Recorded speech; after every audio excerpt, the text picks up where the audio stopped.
আপনাদের একটা মজার খবর শোনাই। আমেরিকায় বিশ্বকাপ ফুটবল খেলতে গিয়ে ইংল্যান্ড টিমের জার্সি চুরি হয়ে গেল। কি বিশ্বাস করা যায়?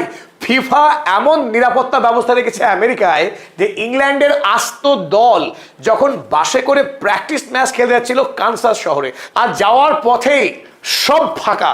ইংল্যান্ড টিম যখন বাস থেকে নামছে তাদের মাথায় হাত, না আছে বুট, না আছে জার্সি, না আছে মোজা, এমনকি ফুটবল পর্যন্ত নেই, সবটা চুরি হয়ে গেছে।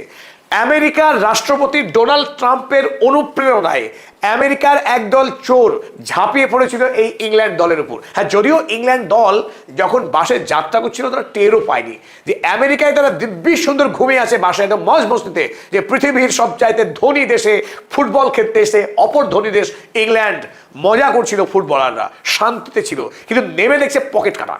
একটি প্লেয়ারেরও প্র্যাকটিস করার মতো কোনো উপাদান তাদের কাছে ছিল না। তো এই খবরে এখন গোটা পৃথিবী চিৎকার করছে আমেরিকার নামে। এই ডোনাল্ড ট্রাম্প আমেরিকার রাষ্ট্রপতি 3 দিন আগে বলেছিল তারা ইরানের খাল দ্বীপ চুরি করে নেবে, তারা ভেনেজুয়েলাতে যাবে তেল চুরি করেছে। এটা হেভি মজা হয়েছে, কারণ এখন পৃথিবীতে তারা ভেনেজুয়েলার তেল বিক্রি করছে। তেল কোন দেশের আর কে বিক্রি করছে? Donald Trump, the king of the thieves. তিনি হচ্ছেন চোরদের বাদশাহ। তা অনুপ্রাণিত হওয়াই তো স্বাভাবিক। যে দেশের রাষ্ট্রপতি তিনি প্রকাশ্যে বলেন যে তিনি একজন চোর, মানে তিনি চুরি করতে খুব দক্ষ, এই কাজে তার মতো পৃথিবীর কোনো নেতারই। তিনি চুরি করতে পারেন, ভালোবাসেন, সেই দেশের মানুষ অনুপ্রাণিত হয়েছেন ডোনাল্ড ট্রাম্পের দ্বারা। তাই ফিফার প্রেসিডেন্ট এখন বেকায়দায় পড়ে গেছেন।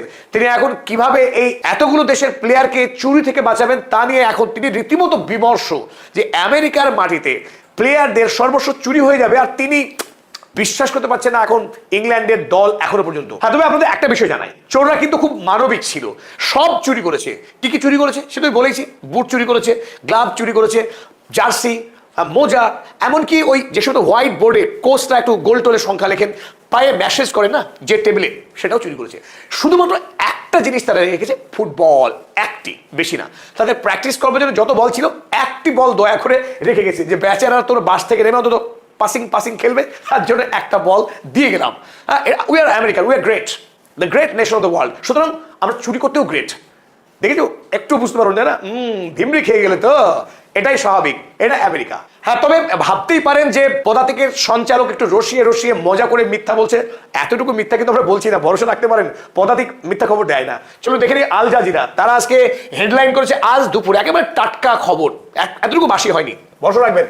England training equipment stolen ahead of squad's arrival in Kansas City. Kansas সিটিতে পৌঁছানোর আগেই চোর চুরি করে ভোকাট্টা হয়ে গেছে ইংল্যান্ড দলের সমস্ত লুট করে নিয়ে। দেখুন, একই কথা, England hit by training kit theft before Kansas City arrival. আমেরিকাতেও চুরি হয়, হতে পারে। আমেরিকার FBI, বড় বড় গোয়েন্দা, বিরাট সব পুলিশি প্রহরা হয়, মশাই হয়। আমেরিকাতেও চুরি হয়। আর যদি বিশ্বাস না হয় ইংল্যান্ডের দলকেই ফোন করুন, খবর পেয়ে যাবেন হয়েছে কি হয়নি, হাড়ে হাড়ে বুঝিয়ে দেবে আপনাদেরকে। এখন বেচারা ভো করে কেঁদে একসা। কাল তাদের খেলতে হবে মহা ম্যাচ, মহা রন, আর তার আগে একটু প্র্যাকটিস করে ফিট করে নেবেন, হিট করে মাঠে নামবেন খেলতে। তার আগেই সব ট্রেনিং মাথায় উঠে গেল ইংল্যান্ড দলের। কোথা থেকে? ডোনাল্ড ট্রাম্পের অনুপ্রাণিত হয়ে একদল চোর সব চুরি করে নিল।